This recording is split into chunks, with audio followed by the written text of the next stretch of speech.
Just getting started or feeling stuck? Wherever you're at, the VO Dojo is here to help you take your voiceover career all the way. Get the training, support, and connection you need to guide you every step of the way, from I don't know to working pro. You get a rock-solid foundation and all the tools you need for your sustained, successful voiceover career. Mindset, skill set, and real-world experience, all in a hands-on, hearts-in, supportive community. Join us at thevodojo.com.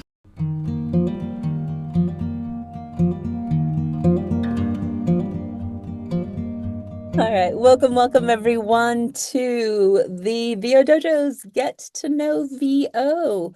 I'm Tish Hicks, the Master Sensei of the VO Dojo here in Burbank, California.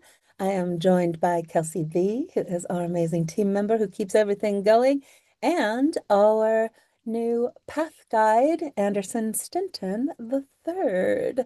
They are here to support us during this call and to connect us after the call, which is what we're talking about today. So Get to Know VO is a free monthly call that we do each month, because it's monthly, that we focus on a subject that should or could be useful for moving you forward in your voiceover career.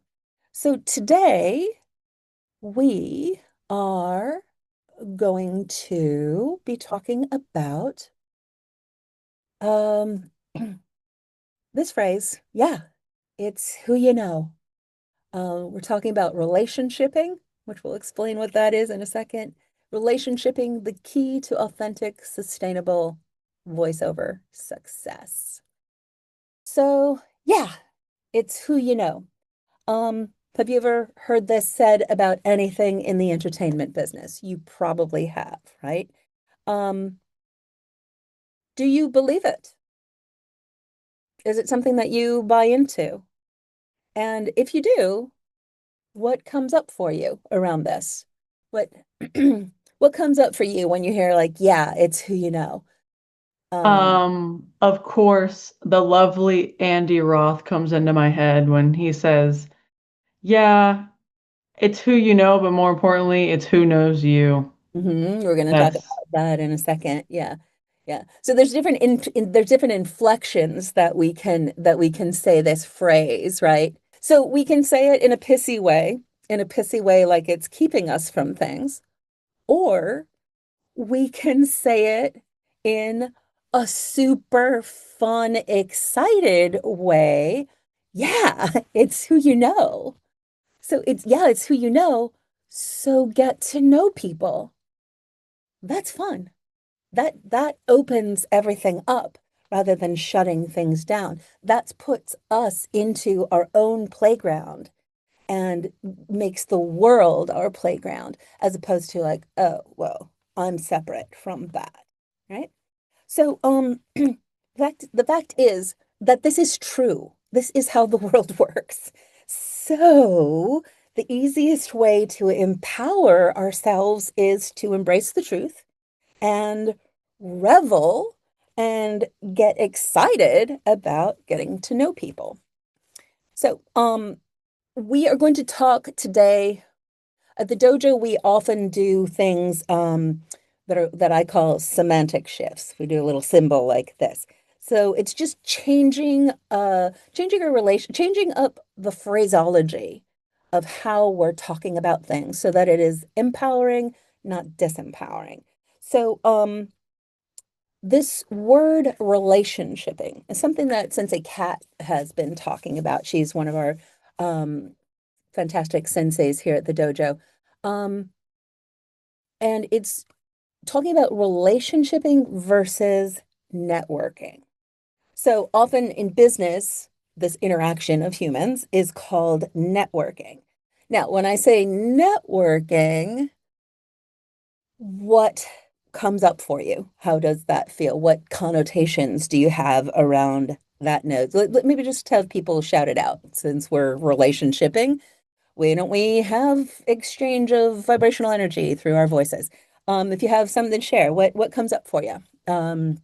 Maybe raise your fake hand and we'll call on you. Eric. Eric. Hey, yeah. Yeah, networking at a live event. Going to live events and meeting people and you're face to face right there, as opposed to being in your little booth all day long where you don't get a lot of social interaction unless you're doing webinars or things like this, obviously. Yeah. So for you, it's a positive thing that you get to see people. Oh, absolutely. Yeah. And I did that a lot in my previous career with live, and I made the shift, as I put in my notes there. During the pandemic, I had to make a hard right turn and make some decisions. And so there you go. Yeah. Anyone have other relationship or other feelings that come up when you hear networking? Anyone go, sometimes that's a reaction that people have. Rebecca? Networking to me it always comes with the, yeah, but how? Like trying to think, okay, how do I reach out to them? How do I make that connection in the first place? But relationshiping feels more genuine. Than like just, oh yeah, I'm reaching out because I really want a job. Yes, exactly. And hi, it's good to see you. Hi. Speaking of, yeah, good. So we want to find the joy in this word and remove any negative charge or aggressive self-serving sensibility that sometimes is a line of like, hey, I'm networking, hey, here's my card, I'll call you, right? That sort of feeling that sometimes gets connected with networking, right? Hey, Tish? Yeah. One quick thing to Rebecca's point, one thing that I pulled away from some of that networking as far as the VO networking was that a lot of times it was like when I was acting back in the day, it was like, what have you done lately? What are you doing now? As opposed to, and it was always, I felt very self-conscious if I was in the middle of something, right? I didn't have a resume this long and they were all getting their awards or nominated for awards and I wasn't. I was like, so I started like, instead of just being able to have a conversation and make friends and say, hey, how do you do your marketing? I felt like it was all about what have you done lately? What's your last job? What's this? And it just kind of made me pull back a bit. So. Right. And that is one of the beautiful things about the realm of voiceover versus other realms that may not have this collaborative with everybody's best interest energy around connection, right? So that's good. So relationshiping still takes work, but it takes concerted effort, but it's not work when you think of it this way, right? It's just hanging out. Little story. When I was a few years after I moved to LA, I had a big birthday party. It was my 30th birthday party. And there were people from so many different aspects of my life that I had connected with in my 2 years in LA and have been weaving together in the last 2 years. So friends from my acting class, my improv studio, my agents, my 𝗃𝗧𝗧 has from the very beginning of my journey here. She's a famous TV character actress, has been my mentor. She was there. Fellow Northwestern alumni, someone from my Free to Be You and Me alternative nursery school that I happened upon. The people from my years of working in the Second City box office, and all of them are like A-list people now.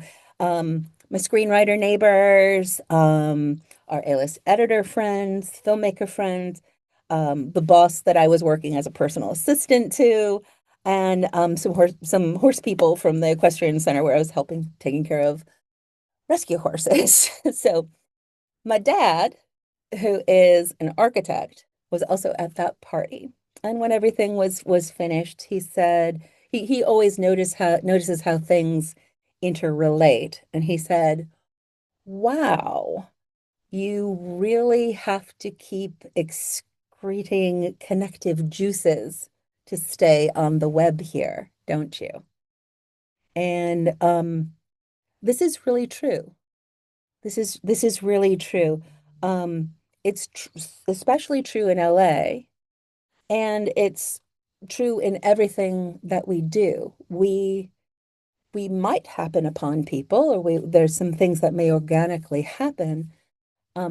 the question becomes, how can we keep on sending out webs, keep on making the threads that become the weaving our web, right? And especially in our voiceover lives. So I want to share a story, another story. I kind of thought through my origin story, my voiceover origin story. And while I'm telling mine, I'd love for you guys to think about wherever you're at in your voiceover origin story. Some of us might be in the very beginning. Some of us might be years in. Where has relationshiping made a difference? Where is it because you knew somebody, because you had connection with somebody, that something moved forward, or what happened in relation to that? So let me breeze through my story. I didn't quite get the pointy lines, but so I'm originally from Chicago. So Chicago is a huge part of who I am and where I'm from. So I know a lot of people from Chicago. I went to Northwestern. I know a lot of people from there.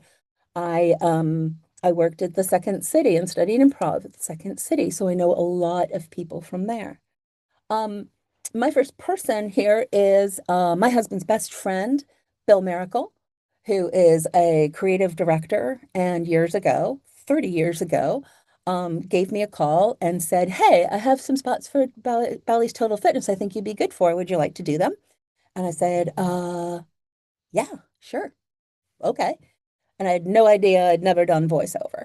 I knew that I had enough training and, all the background that I had of going to Northwestern, singing opera, doing improv, doing Shakespeare. I knew I could do it. And I left that session going, this is what I'm doing. This is it. Everything that I've ever done as a performer has come together. I've gotten paid and Taft-Hartley'd into the union. This is what I'm doing.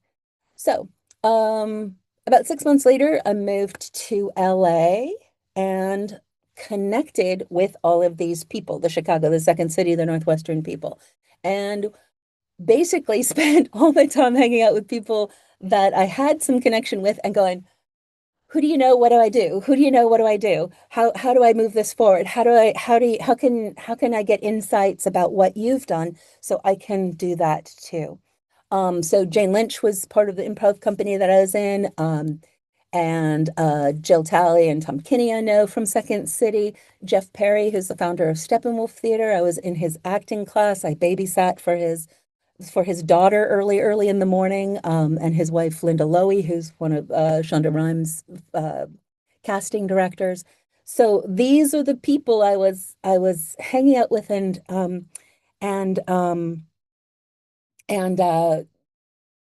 getting help from, asking for help, connecting with, and being in relationship and being in service with, right? Let's go see an improv show. Let's babysit early in the morning. So I studied and did everything I was supposed to do, and got to a moment where I was like, okay, I think I'm ready to make my demo. And I did a coaching with Cindy Akers at Voice Tracks West, and she said, you are 98% ready, and I'm not going to make your demo. And I said, okay. She said, you need to be 110% ready. You need to be 135% ready, and then go.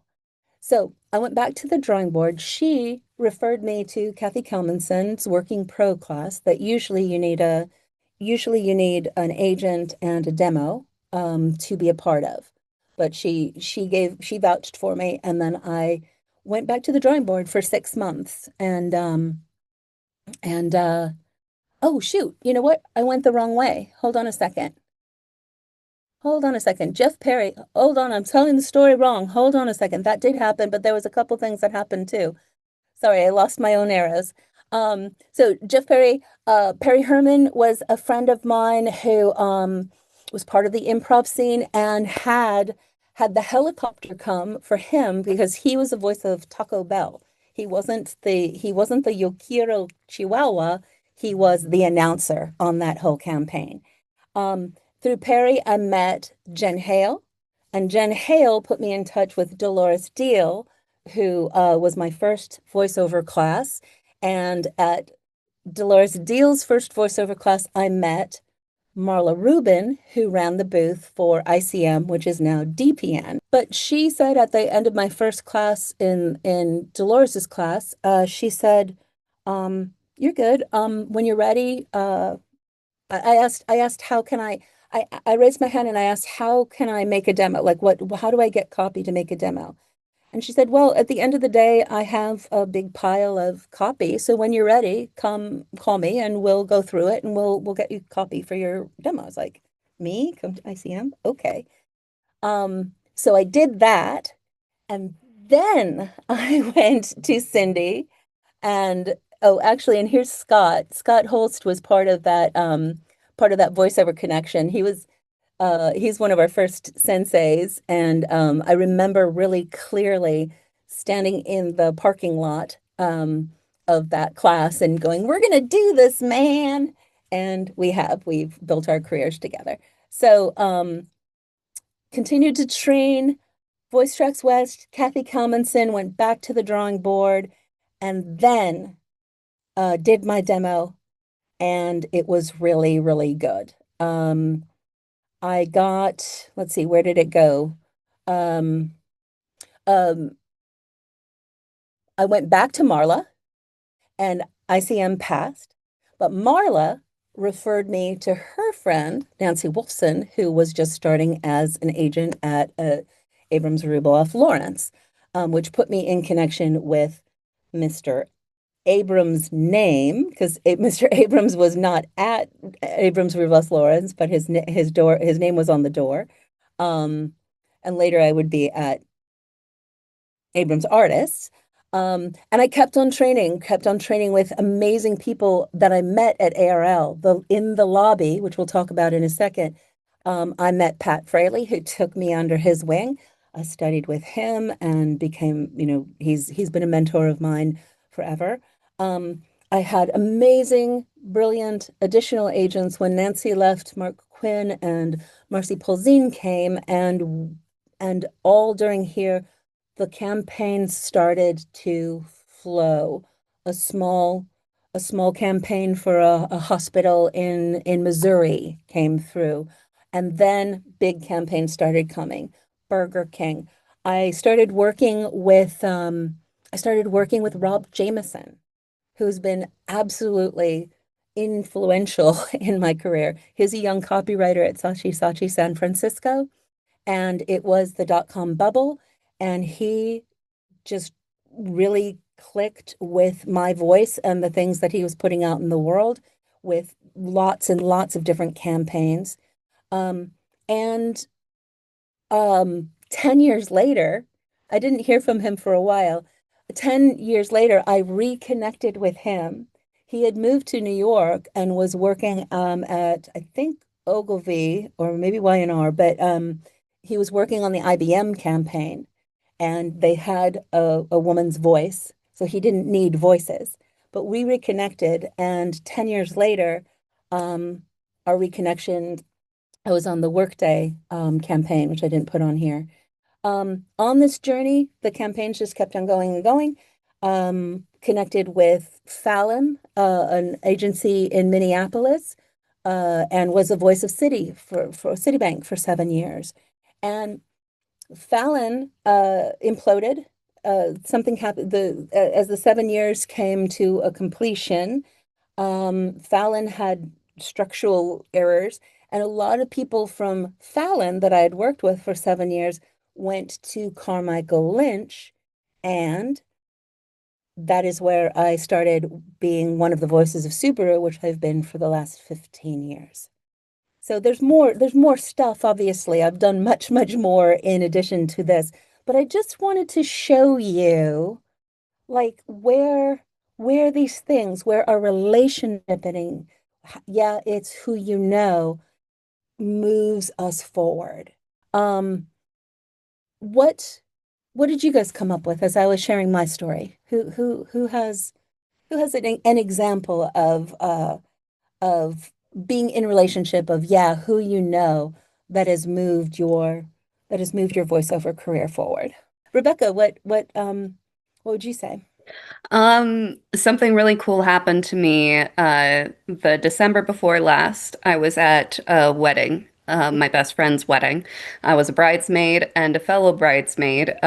Both my best friend and her worked in marketing, in advertising specifically. And I didn't even think about it, but as she and I were just sitting and talking at the reception dinner, I mentioned that I had been recording my own spots and playing with making my own demos. And I had one little VO client here and there and was getting like launching my career, and it was fun. And she was like, "Oh, well, send me your demo. I'll pass it on to my boss." I was like, "Oh, okay." And it took a few months before the production manager reached out to me and started putting me in for some local, like, nonprofit spots. And then one day he reached out, was like, "Can I hear you on this car commercial?" And so I sent him this early morning, terrible voice, like barely woken up recording, and was like, "Okay, cool, there we go," because I didn't have any time left in the day to do it. And then he's like, "How about you get on a call with me later and we're going to run through this spot?" So he spent a half hour coaching me on how to do automotive. And I ended up becoming his go-to voice for the next several months for local automotive spots. That's huge. Yes. Yeah. And it's like, it's in Idaho, but it's like, hey, that's fine. And so Might be still good. yeah. And then somebody I met at the dojo, she had a spot with a community college in Ohio, I think. And she was doing the English spot. She knew that I spoke Spanish from our time in the dojo together. And so she said, "Well, I can't speak Spanish, but she can. So she can do my spot in Spanish." So now every time she records a spot in English, I record it in Spanish now. So those connections have come so naturally and so nicely. And I'm really, really grateful because the dojo has led me to that confidence to reach out and do my own stuff. Yeah, the relationshiping. And that's kind of what we're talking about here. Thank you for sharing that. That's exactly like, and if you have other stories, let's put them in the chat. Because it's cool to chronicle. Sometimes I think sometimes when we are sitting alone in our little boxes, which we'll talk about in 1 second, it gets really easy to forget that things are moving forward, and that getting out of our little boxes is really how we move forward. So this is a back in the day story about how things were and how things are now, and how we need to cultivate how things were for ourselves. So this is a picture of the lobby at Voicecaster. I don't know if anybody's been there. Voicecaster has been around since not before I was born, but it's been around it's its 50th anniversary. It's its 50th anniversary this year. And actually, I think there's a party coming up to celebrate the 50th anniversary. So you might want to look at their website and see what's going on, because guess who's going to be at the 50th anniversary of Voicecaster? Everybody. So if you are in LA, check that out. That's a really freaking-tastic way to celebrate success, celebrate the longevity of this business, and celebrate, the great things that the gals and guys at Voicecaster are doing. So this is the lobby of Voicecaster. I say back in the day because it was between this or like someone like Marge Simpson's sister going, "Back in the day, back in my day." Back in my day, the game was you moved to a major market, got your skills up, so you got representation at a major agency. Major agencies had relationships with major advertising agencies, and that's where all the work was. There was other stuff going on, but this was the main funnel. So when you got there, it was kind of like a trout pond. You had to, find your place among on the pond, but there was a lot of fish, right? And we also saw each other every day, either at the agency where you'd go to record your auditions. So you'd see somebody from the agency who were people who were committed working pros, working at a certain level, doing their work consistently every day, and you'd sit and interact. And there's always someone like Pat Fraley who could take you under your wing, or Stan Freberg, who you'd go like, whoa, legend. And then there was people coming up. I remember 100% being in the lobby of ARL when then Kari McGee arrived from New York. And she's now Kari Wahlgren, but Kari McGee said, I'm here to do animation. And she has. But those are the people that you meet when you're in the lobby of the place that everybody comes to do the work every day. And then we'd go out to casting directors, we'd go out to studios and see each other.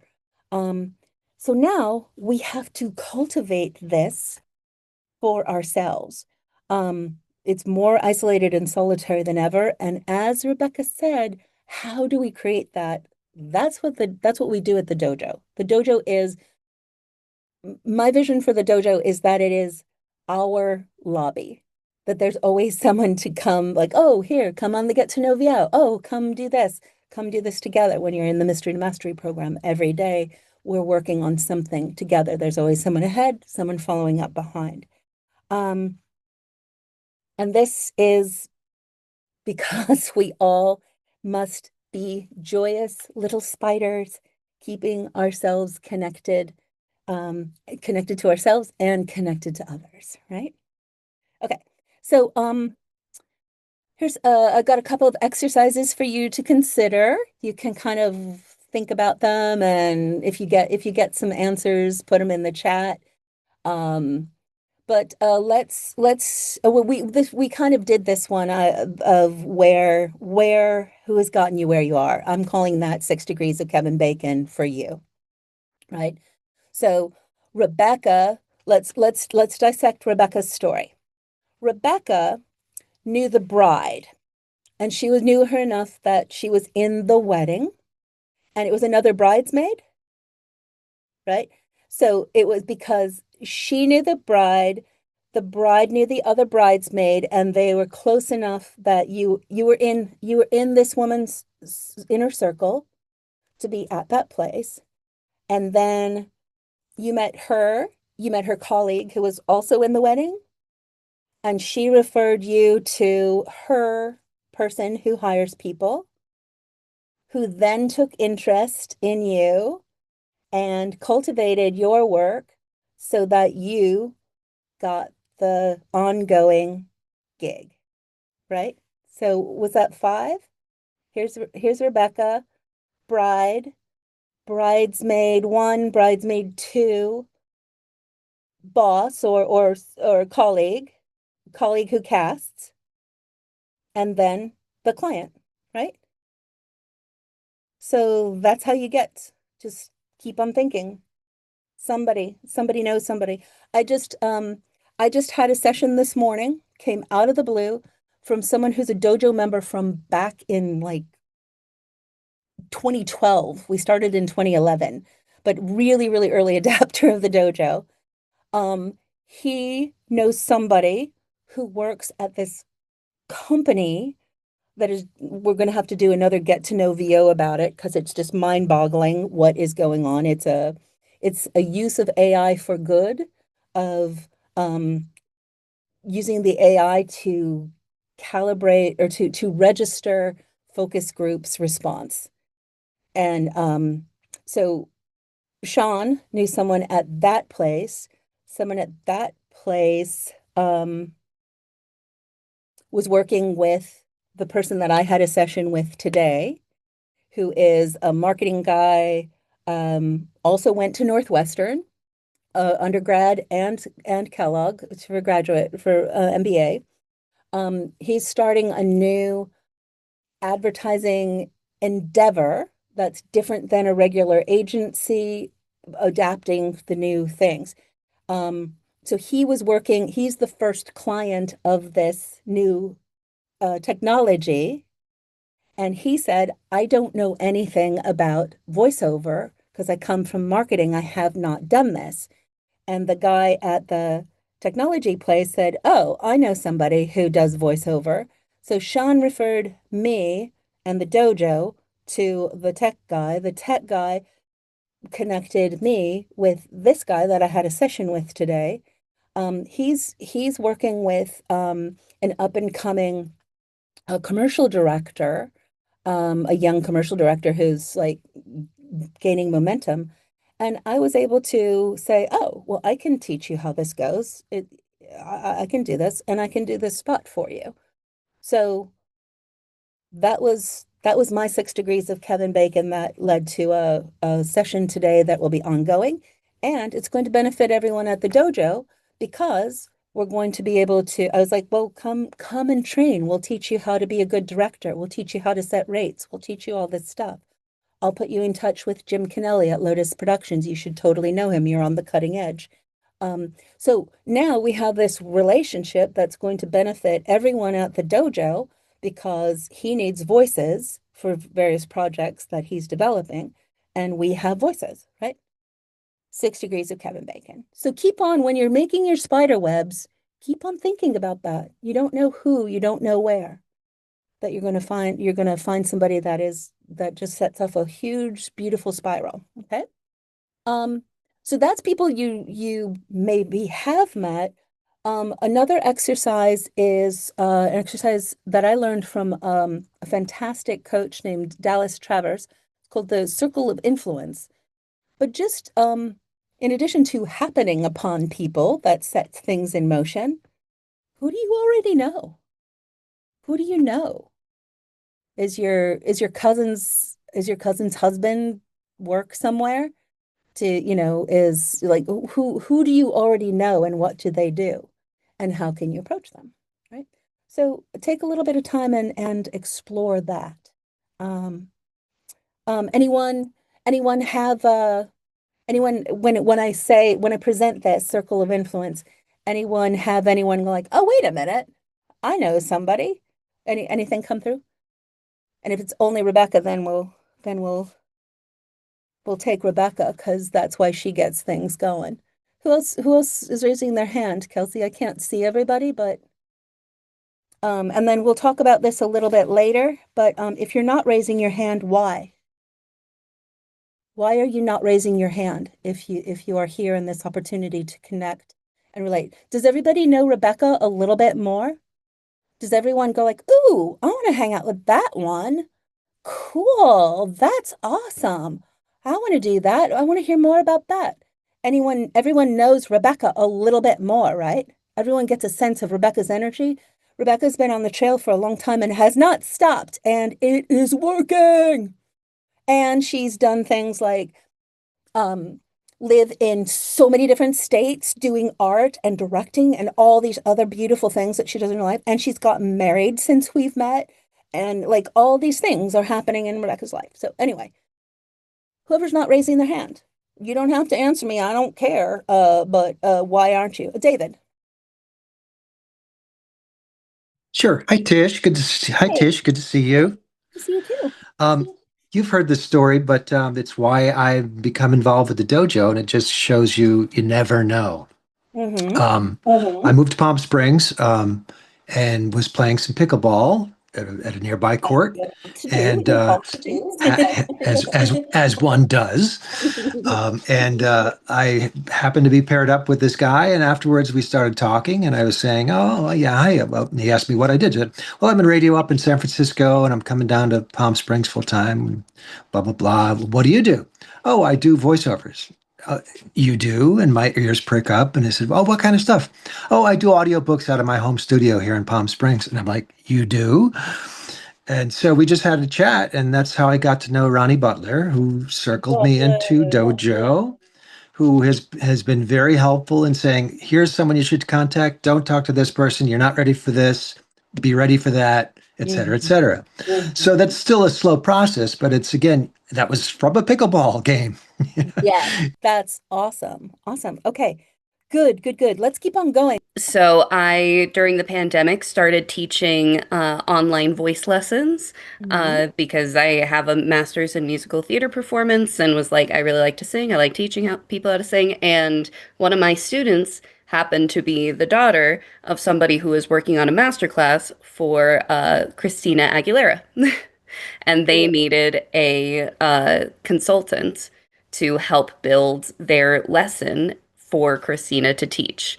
And so during the pandemic, I got to I got to help. You got to ghost curriculum build? I got to ghost curriculum build for Christina Aguilera, because believe me, she doesn't actually know vocal techniques, but it was a really, that was a really cool opportunity. And so I still enjoy teaching voice lessons and doing youth theater, because you never know which kid might have a connection with you, who has a parent who has connections in other places. And it's like with my last youth theater job, I ended up getting a coaching gig with a student to prepare for an audition. So all of these connections lead to one another. You're not just meeting the kids, you're meeting the parents, you're meeting the grandparents, you're meeting the cool uncle who wants to keep his niece in theater. And if you notice, the through line is, you just casually mentioned your skill set, your training, your passion. You are making a living doing what you love. And we all know about that now. And I'll bet you Christina Aguilera actually knows Kevin Bacon. So that's awesome. Yeah. And Rebecca is not a plant. She comes to these things sometimes, but this is good. I promise. I just saw this in my email and was like, this would be cool. Let's do it. No, it's good. And thank you for raising your hand. And Kelsey, if you see anybody else raising your hand, I only see 5 of us. So, and again, I ask you, why are you not raising your hand? If you are not raising your hand, why are you not raising your hand? Okay. Yeah.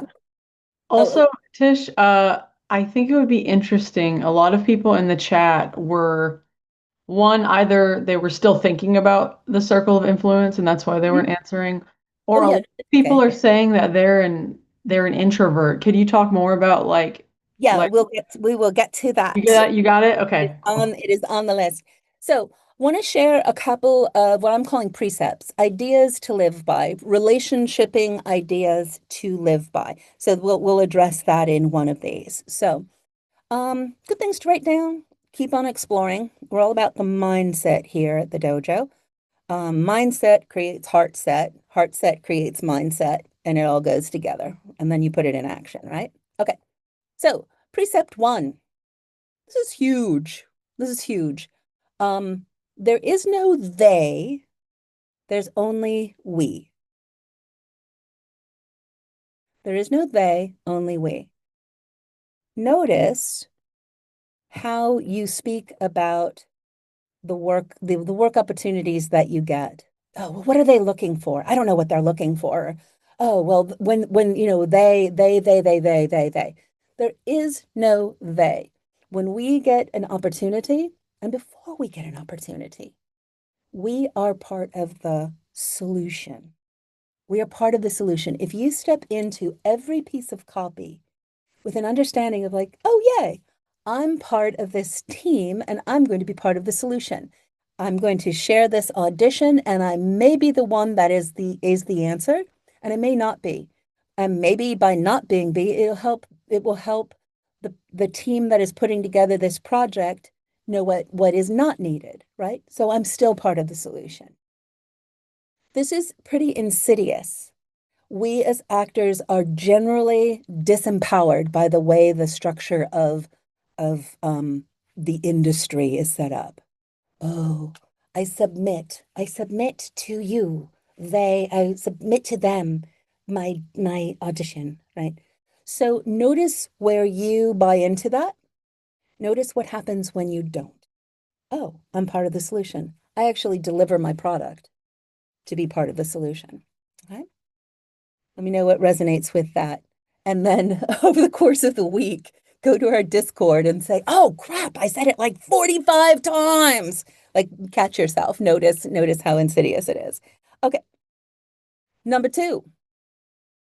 At the dojo, we have these mindset, precepts these ideas that we live by here. The rules of the dojo and the rules of voiceover. The first rule of the dojo is know what you want, ask for it. People will give it to you if you allow. 4 different ideas that require huge reflection and noticing which ones are easy for you and which ones are hard. I'll tell a quick story about my son, Carter. My son, Carter, just graduated from UCSB, is a communications major. When he was 19, he had been a pandemic grad from high school. So his first year was like, whatever, what the hell? As things started to clear up, he said to me, now that the world is getting cleared up, I would really like to take my massive tech background, because my boys went to the high school that Glee is based on. So their show choir is insane, and the tech to run the show choir is like they could run Broadway shows. So he said, I'd like to get into event production with this. I think that would be really fun. And I said, oh, well, you should talk to Hunter. He's a dojo member, and he does that, and he does mocap. So take Hunter to lunch and see what he has to say.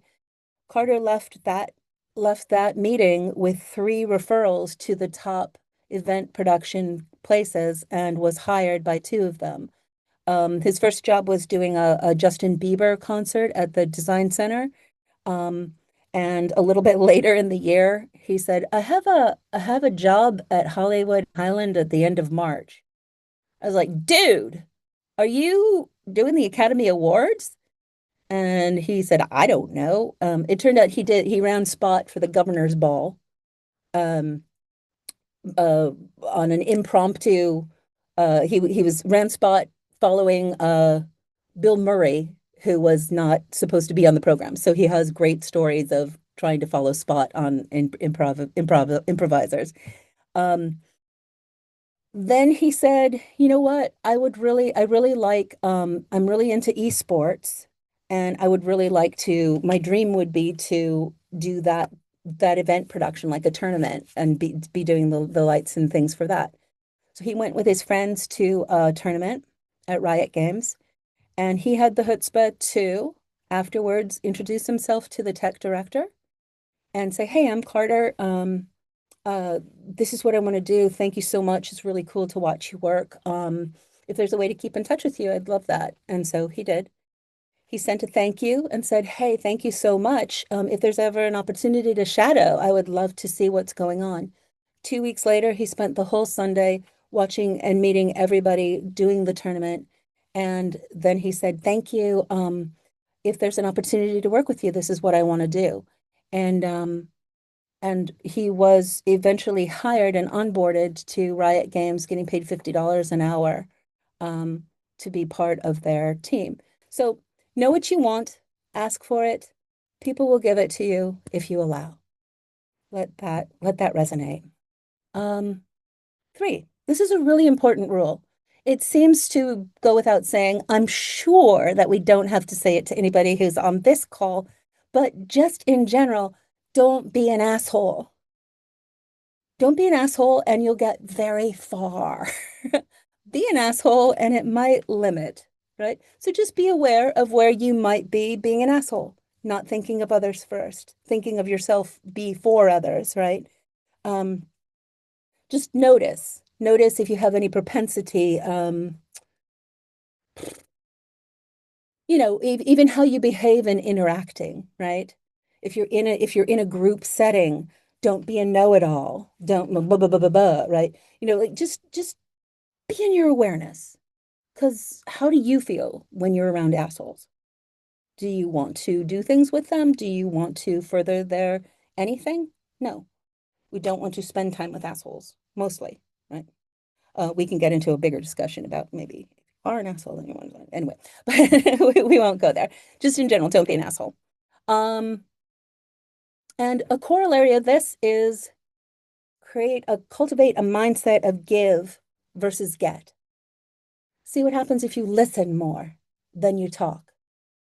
See what happens if you be interested in what someone else is sharing rather than trying to be interesting and tell them all about you. Contribute something instead of expecting something. Well, I showed up here and blah, blah, blah, blah, right? Oh, I showed up and actually I was able to stay and help clean up afterwards and then knew that the other thing was happening, right? So a little bit about, pig do and pig don't, but again, in this crazy world, I'm sure that everybody understands that. Just notice sometimes we might need to clarify. And giving doesn't mean being obsequious either. Oh, let me do everything for you. Oh, is there anything I can do? We don't want you to release your power because you're giving. And we also don't want you to give so much that you don't have anything left over for yourself, right? All of this is about how we empower ourselves and empower others. Okay, so let's do the corollaries of this. This is just a pet peeve of mine. Never pick brains. Never say that to anybody. Never think of any time that you're meeting that you're going to pick their brain. Ew, it's disgusting. And it's like, what can you give me? What can I get from you? What can I get from you? What can I get from you? The energy, right?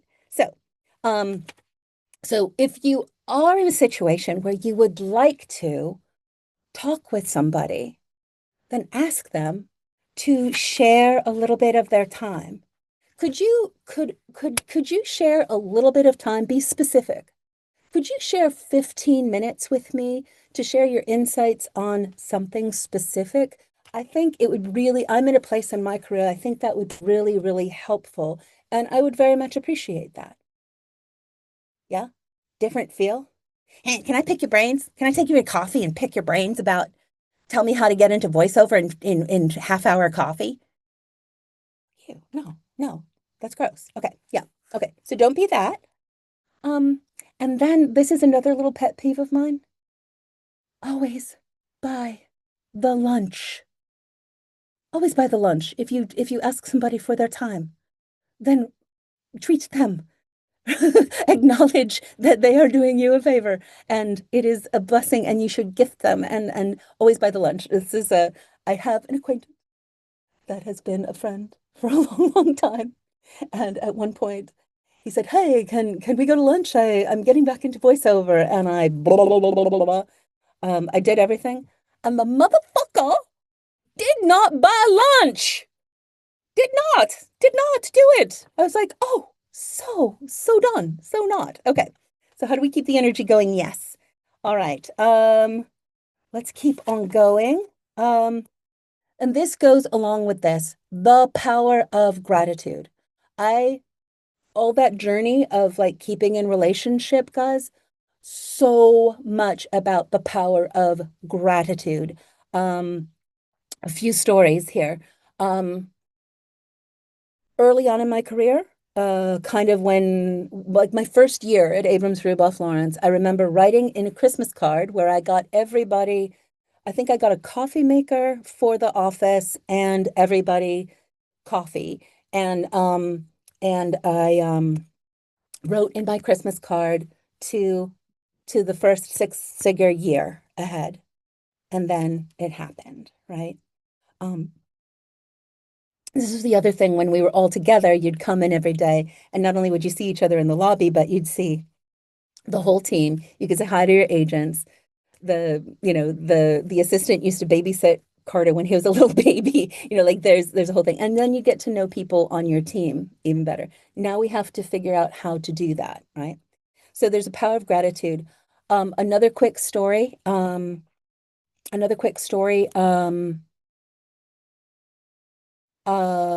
There's one point I was in multiple rounds of callbacks for a TJ Maxx campaign. And the other person was also at the same agency. I was at William Morris at the time.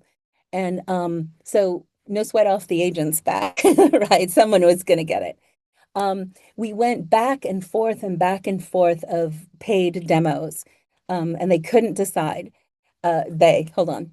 And the team, the production team couldn't decide. Do you see what I did? I just caught myself. There is no they. It finally ended up that the other person was chosen.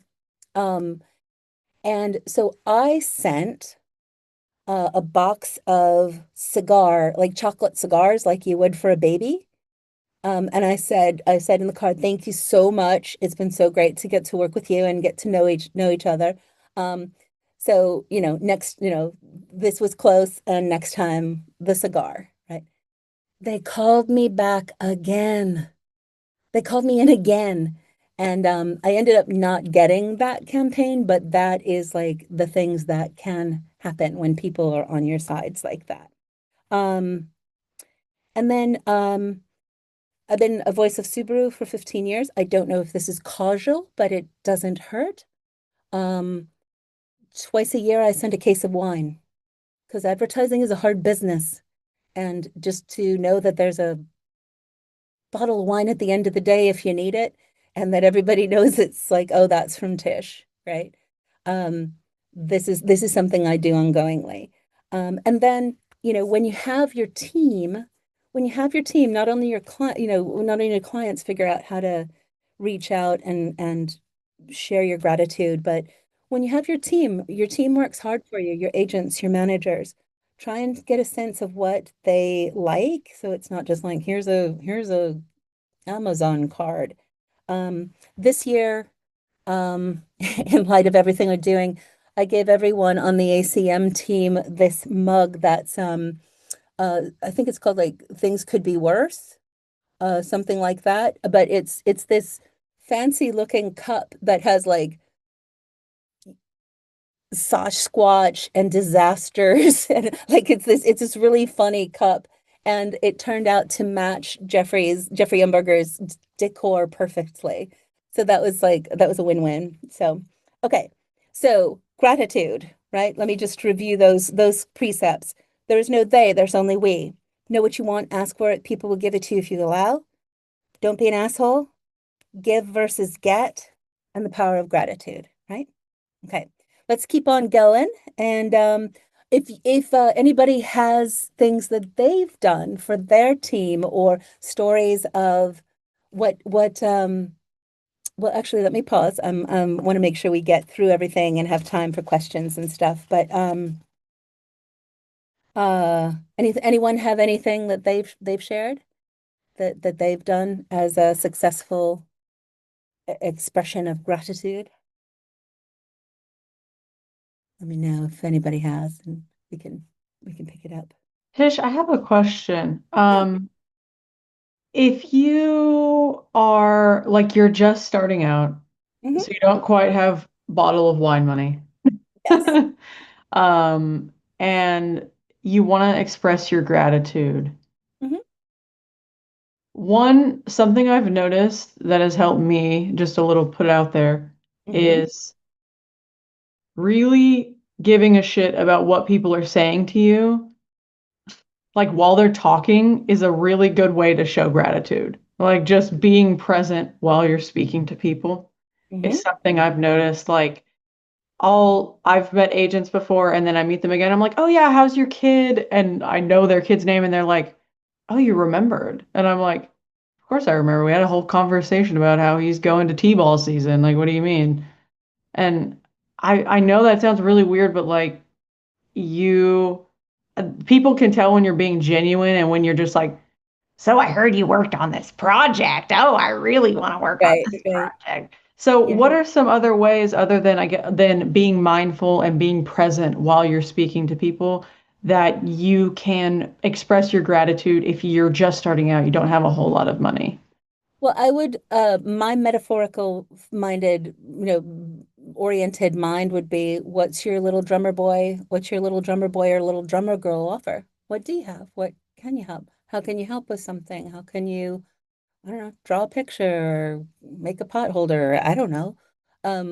Use your creativity to go, what do I have? How can I do something that's nice? Right?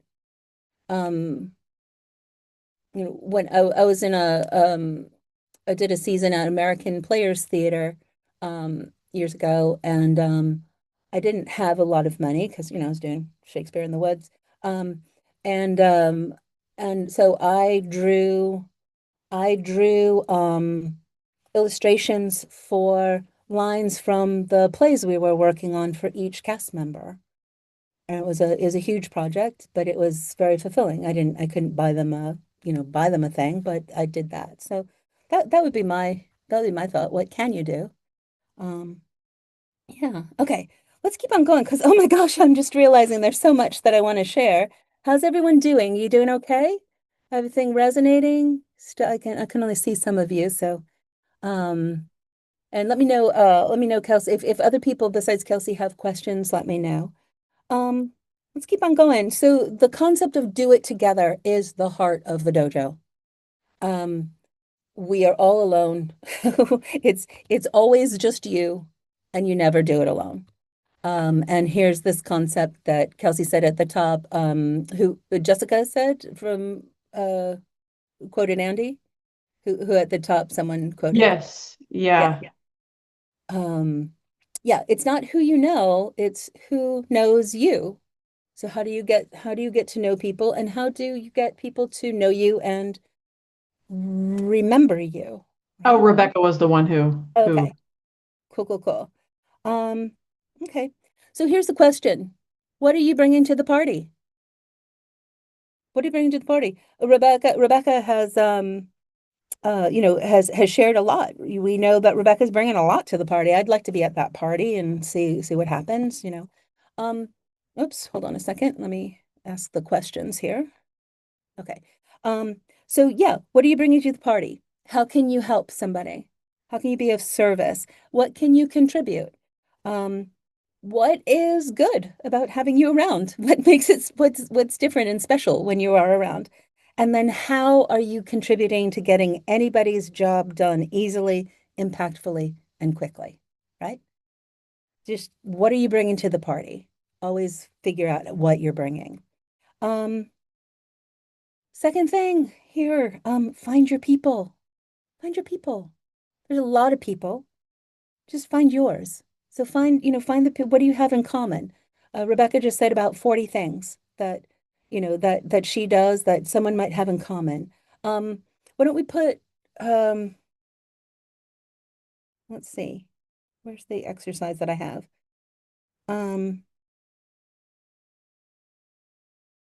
Yeah, I think I think it's somewhere else in the thing, but here's an exercise. Type in the chat, one thing that is interesting to you, interesting about you that you're bringing to the party. And it could be something that everybody else is bringing too, but whatever, type in one thing that's interesting, and then find the people who you find interesting from what they put forward as interesting, right? See if we can do a little collaborate, little like finding each other here.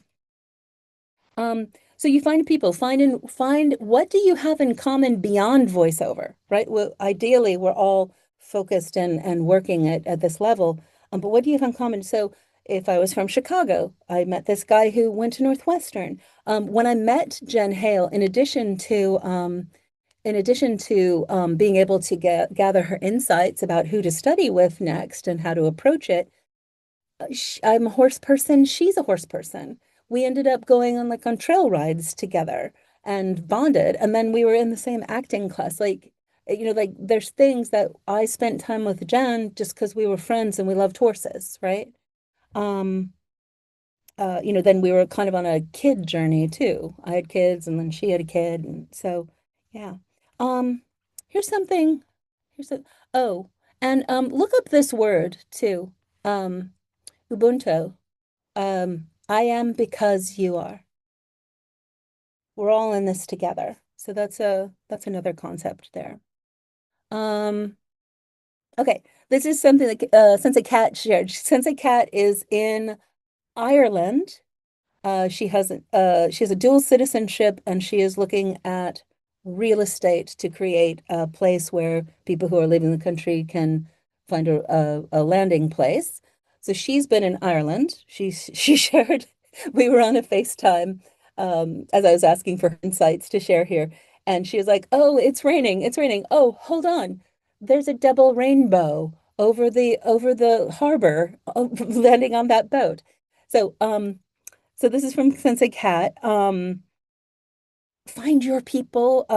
We talked about that. Only have time for your fans. So if you meet someone and they're not into you, or you don't get a response, then they're not your people. Don't worry about it. It's not your people. So if you get a maybe or a no, that's no for now. That doesn't mean forever. But lean into the people who have a spark for you. Who says yes? Who's into you? Who finds you interesting? And who do you find interesting, right? So here's an exercise. Collect 100 no's. Get used to collecting no's and not taking them personally, because anyone who says no is doing you a big fat favor, because you know that's not your people, right? Or not your people for now, right? So collect 100 no's. Make that your mission for this month. See what happens. Here's something that's really powerful. Stay connected with the people you do know.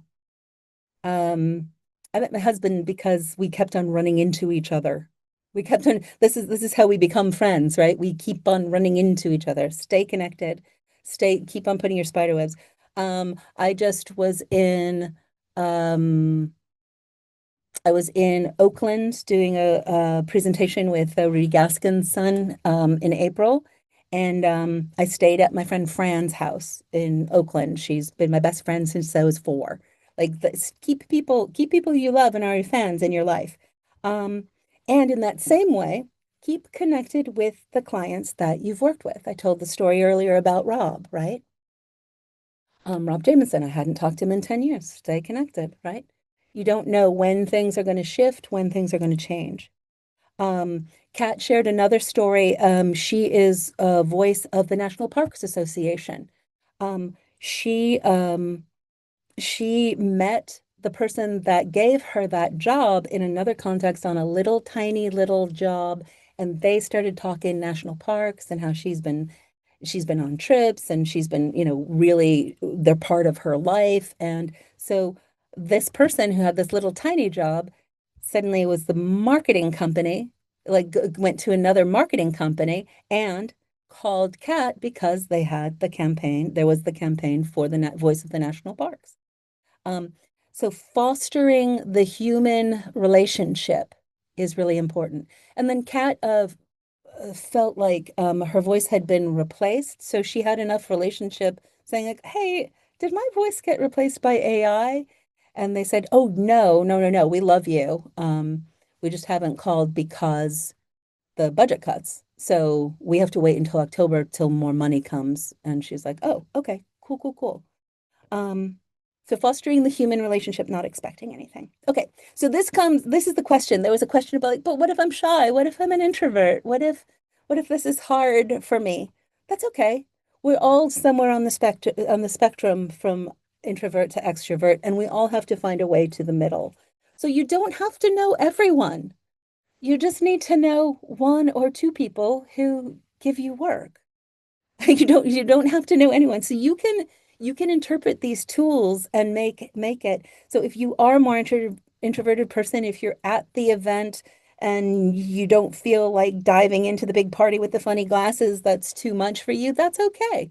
Then find one person or find another person. You can create your spider web on your own terms. And it's not quantity, it's quality, right? Okay. Here's something really, really important. How's everyone doing? Be with the people doing the thing. Be with the people doing the thing. This is another part of the dojo. Everyone can sit around in the closet by themselves, or we can do it together. So this is from a Fight Club. Fight Club is part of our Working Pro division. We have our development division and our Working Pro division. So Fight Club is part of our Working Pro division that's open to everyone. Players need to be demo, repped, and booking, and everyone can be a spectator at a fight club. But basically, a fight club, we invite, we gather top-notch talent, we invite high caliber decision makers who hire us in all different genres. For example, 𝗏𝗵𝗺, one of the creators of Phineas and Ferb, and we call this a fiercely friendly face-off that turns the audition process transparent.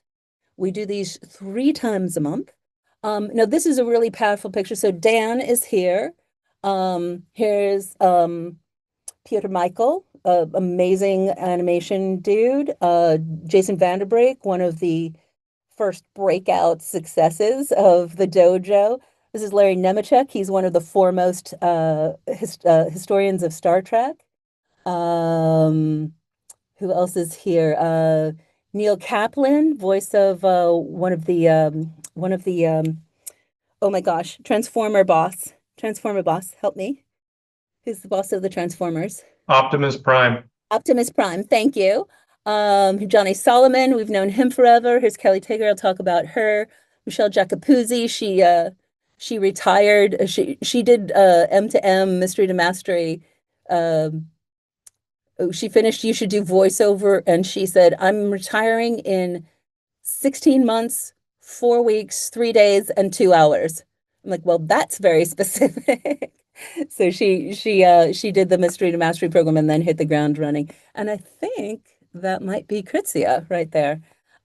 Yeah, so these are the kind of people that come to Fight Club. We do them virtually now, so you can join us from everywhere around the world. Now, that was after, and when we come together in these things, that night at Fight Club, just as we were getting started inside the studio, there was a blackout. Everything went black. And so we all, as a group, Dan was game, improvised. It was summer, so it was light a little later. And there was this little alcove around the studio, and we did the Fight Club outside in the dark with our flashlights on our phones. So it's just like an amazing, powerful coming together and making stuff happen and having fun with amazing people. Some people doing the things, be with the people who are doing the things. Caitlin Robrog, Fight Club is not, it is an educational thing. It is not, we do not come to Fight Club to get a job. We come to Fight Club to meet the people who are doing the things in the genres that we want to be working in. Caitlin Robrog is the voice of Minnie Mouse. She did not get the job of Minnie Mouse because she came to a Fight Club, but she did meet Renee Johnson of Disney character voices for the first time at a Fight Club. Tim Friedlander, you probably know Tim Friedlander. You probably know Jay Preston. They met at a Fight Club and created all the things that they've created from that.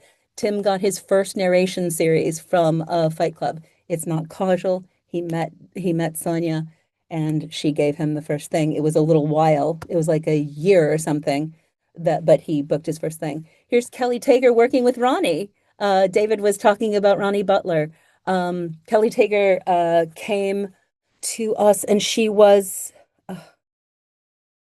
had been disconnected from her spirit, from her creative soul, and she came back to the dojo and reignited, and she is rocking the audiobook world.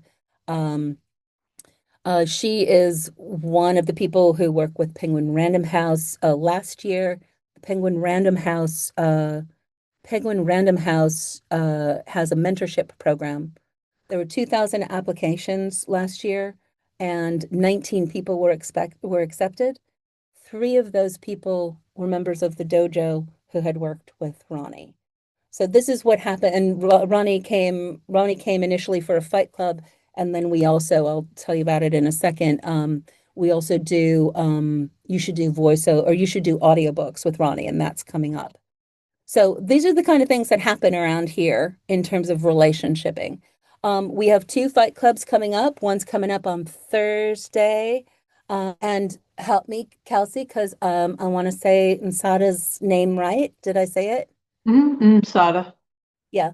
So she is working with commercials. She also this time she's been with us working on animation. She's brilliant and wonderful and inspiring. And then on the 29th is Video Games with Amberly Connor. I think the player spot might be sold out, but maybe not. But Amberly is an amazing anime director, video game director. Anime, video games, Prince of Tennis, ZZZ, which is Zenless Zone Zero, all kinds of stuff. And she is someone who doesn't do a lot of these things. So that's what we also try to do, is get people that you might not have access to.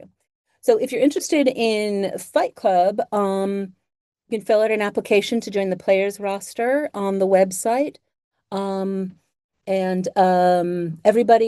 Everyone can sign up for a spectator spot. If you're interested in checking out Fight Club, I think Anderson had to roll, but get on Anderson's calendar. He's one of our path guides, and get on his calendar. He'll talk with you about where you're at, and everyone who gets on Anderson's calendar for a voiceover once-over call, we'd like to gift you with a free spectator spot. It's a $49 value. So come check it out. Simple, easy. You Should Do Audiobooks is coming up in August. We have a few spots left. And if you have any inkling, if you've started on your audiobook, but it's not as far as you'd like to be, or if you have an interest in doing it, this is one of the most powerful ways that you can get started. So, okay. Amplify. At the dojo, we talk about the 4 C's: consistency, continuity, connection, and community. This is all how we relationship. We stay in touch with people. We reach out again. We reach out again. We reach out again. We do it not sporadically, but in a rhythm, right? We are here working together, and we are here supporting each other. So the 4 C's, we take our individual efforts and amplify them. That is kind of how we create the space for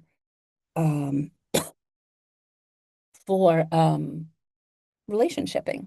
We create this playground for relationshiping. Okay, so I got a couple more thoughts, and then I'm excited to hear your questions. And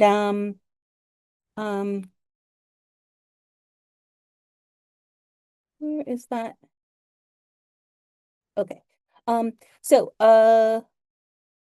who to know? We've talked a little bit about, we've touched base, but let's just create a checklist of who to know, who to be relationshiping with, and why. Okay. So first and foremost, be relationshiping with yourself. Who are you? What are you bringing to your party? How do you best connect? If you're shy, if you're an introvert, how do you work? How do you work? And what's important to you? Know yourself, know how you work, and build your business around that. Okay. So yourself is the first thing. Your VO community. There's lots of ways to be this. If you raise your hand and people get to know you, this is this is an opportunity of being part of community, right? So classes and VO groups. If it's in your budget to go to a conference, that's great. If not, what else can you do? How can you create a meetup around where you are? Create your own community, right? And then we meet each other on jobs too, right? So we all do this together. I think this exercise that we did earlier. So hopefully people have been putting in interesting things about you, and then share how you keep in touch, and find 5 people to connect with on this call in the background. Okay. See what happens when you reach out and go, hey, I was on that call. You seemed interesting. It's me, so-and-so, right? Okay. Guides, your guides, who are your teachers? Who are your coaches? Who are your mentors? When you have successes, keep in touch with them. We love to hear when things are going well. Rebecca, you do a really good job of it. Hey, something's going well. Yay. Share it. We love to be here for you. We love to see you succeed. We love to see you become, and keep on cultivating those relationships as we move into being colleagues, right?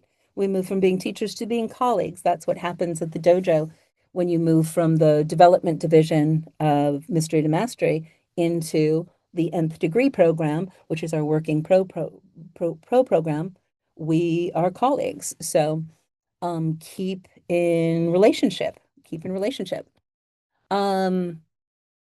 Your team, we've talked about this, your agents, your managers. Build loving, powerful, take care of your assistants and receptionists, and be kind to the engineers. Take care of your assistants and receptionists, because you know who is going to be an agent in the next 4 years. The outgoing, going for it assistant and receptionist, right? So many people I know that are agents at top agencies today, I knew from being on the front desk at Abrams Artists, right? So many people. So be kind and take care of, and can be considerate and be in relationship to all these people. Engineers, whenever you are working with somebody, engineers see all and hear all, and they tell people things. They are the interface between the client and you. So be kind, know them, and they know you. And then business affairs. Business affairs is maybe you are your own business affairs, but if you are your own business affairs, then you can build relationships with who's paying the bills on your client side. And if you have an agent or manager, then know who's writing out your checks. If you ever miss a check or you're missing something, when you have a relationship with that person who takes care of the money, it's so much easier, right? So just take care of everybody and be in a relationship. And then casting and decision makers. We talked about the opportunities. But when you meet people at a fight club, stay in touch with them. Even if you come as a spectator.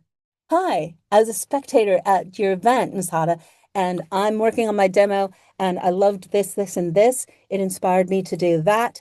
I would love to be able to share my demo when it's ready. Thank you so much. I so appreciate this, right?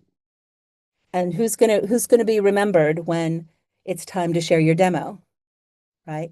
So when you meet people, stay in touch, because that works. And they might reach out to you like Rebecca's guy did, of like, hey, actually, let me come here for a minute. Let me get you going on this. It may happen like that, right? The studio engineers, the studio teams, we just talked about that. And then your clients. Repeat clients are the heart and soul. Repeat clients are the pulse of a sustained, successful voiceover career. We don't want one job. We want to build relationships, like hopefully the team that I worked with this morning. Hopefully that will beget many, many more things for all of us, right? Repeat clients is the name of the game. Okay. Okay, so we're almost done here. And this is something that is really, really important. Wherever you are, show up, share, and shine your light. This is where so keep on showing up and keep on sharing, so we know how to connect. If we don't share anything, it's kind of hard to go, I don't know anything about there, because that's just another person on the screen. But we all know Rebecca. And at the dojo, we have a saying, when there's any opportunity to go first or interact, don't hesitate. At the dojo, we have a saying, if there's any pause in the stepping up, I reframe it and I say, who wants the job, motherfuckers? And then everyone's like, oh, I do. So whenever you feel yourself hesitating, don't even ask why. Just ask yourself the question, who wants the job, motherfuckers? And then raise your damn hand and see what happens. And even if you have to piss your pants, because you don't know what's next, or was it, who cares? We're going to know you, see you, hear you, and acknowledge you, right? So keep on listening to this. You don't have to be right. You don't have to be smart. You don't have to be pretty. You just have to raise your fucking hand. And people remember that. One of our early dojo members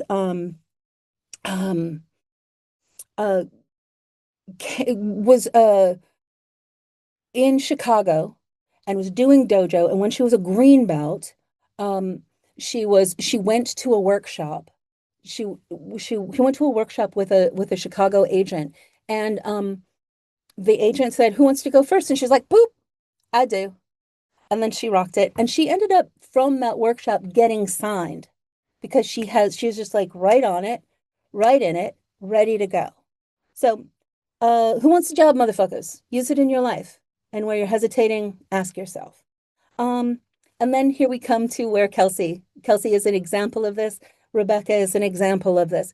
The first time 𝗊𝐶 showed up on one of these calls, she raised her hand and she's like, "Hey, I've got a really astute, interesting question because I've been wondering about this and this." And then she raised her hand again, and then she contributed something. And I was like, damn, who is this person? This is a really powerful energy here, really clear, focused, fun, positive energy. Yes. And then she kept on hanging around. And then she did voiceover. And then she was like, "Hey, I really like what's going on here. I think I can contribute." And then we're like, "That's cool because we need help." So she came on as a swing assistant, and she was helpful to everybody and brought everything that she could. And then we recognized her marketing skills. And so 𝗊𝐶, in addition to being our monitor and facilitator here, is the head of our marketing team, and she's been making an incredible difference. So all of that comes from, that's a little thread of relationshiping, right? Show up, share, shine. Okay. And this is another gem from Sensei Kat. This is what distinguishes us from AI, my friends.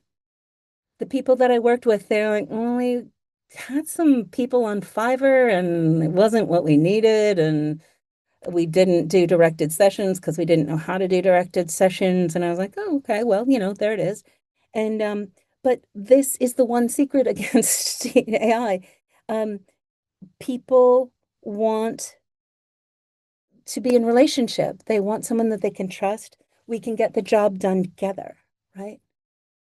Next, obviously, Rebecca said, how do you do this? Well, create things where you're getting together with people. Reach out to the 5 people today. Make an effort. Spin your spider web every day. Which thread of your spider web are you weaving? And not to catch flies to kill them, but to catch colleagues to amplify your energy. So socials is part of our life. So here's some questions about things to think about. Socials, we want to be clear about what's personal and what's professional and how we want to approach that. There's no one way or right way to do this, so you'll find your own way to incorporate socials. You don't have to do them all at once. Choose one, explore it. And which platform for which thing that you're trying to do, right? There is the realm of content creation, which can become a whole nother job. It can become a whole nother revenue stream. We had an Ask the Sensei with Marco Carmada, also known as Marco Meatball, who was an opera singer, a disgruntled opera singer who went into voiceover, and then he continues with voiceover, and he started content creation, and now he has, I think, like 400,000 followers because he does content about music in video games, classical music in video games. So he's got this huge following. Be friendly, be professional, and then notice what is your curb appeal wherever people may find you, right? So if you're Insta looks great and your LinkedIn looks a little feeble, then, you know, spend some time on that yard a little bit. And then use it for what works for you, right? There's this is a whole another discussion of how we use socials and things like that. But just recognize socials is a beautiful, powerful way to be connected and be relationshiping. And coming in for close, I didn't realize how much this was, so I hope everyone's taking it all in and it's not too much, and I'm so excited to hear your voices. We've got all these ideas. We've got all these examples. Let's hone in to create some framework of thinking that we can create action around, which is our daily practice. Our daily practice then transforms into our business practice, right? I can have a yoga practice that I do every day, and then I can have a medical practice or a law practice, right? And we have a voiceover. So here's some ideas about practice. These are things to be. Be kind. Be of service. Be cool. That means don't freak out about stuff, and be cool, like I want to get to know you. Be the solution or part of it. Be confident. Be creative. Be professional. And be a human. Everybody that we are relationshiping with, you know what they are? A human. We're all humans, so be a human. And then the next layer of practice, things to do. Always keep in touch, no matter how long it's been or how far it's been. Always say hi first. No one's talking. Be the person who goes like, hi, I'm so-and-so. Say hi first. Always have fun. You can go dig ditches or get a job at Walmart, or you can do this and have fun. Always make things easy for yourself, for those around you, for the clients. And always tell everybody you do voiceover, right? Look what happened. No matter where you are, tell people that you do it. And I think that is all of the things that I downloaded from my heart to yours about relationship-ing. I want to give you one more gift and tell you about an opportunity that that kind of fits in with this theme of relationshiping. So now is the time that we are accepting applications for our annual scholarship. It's called the Daniel Escobar Scholarship, and applications are due August 2nd. Daniel was a dojo member who embodied the heart of the dojo. He was someone who I knew for a long, long time through my theater company, the Open Fist Theater Company. And he was someone who kept on his artistic trail, even though he had so many things to get through. We reconnected after many years, and he was getting his voiceover career was just taking off. He was coming to fight clubs, and people were like, "Who is that guy?" And I was like, "Oh, that's Daniel. Here you go." He unfortunately passed away sooner than he should have. We had a Christmas party, and Daniel wasn't there. So you can read about Daniel, and you don't have to be sick, and you don't have to be dying, but it is an opportunity to share and explore and reflect on what is it that you are bringing? Why is it that you're doing this? What is it that's kept you, and what is not going to stop you? We talked about fight clubs. Get yourself on Anderson's calendar and get that free spectator spot. We talked about you should do audiobooks. We've got a few spots left for that. Scholarship. And then if you are in the beginning of your journey, We do have a few spots open for the July. You should do voiceover if you want to start or restart. All right. Thanks, everybody. Stay close. Hopefully we'll see you at Fight Club, and look forward to seeing you around the dojo.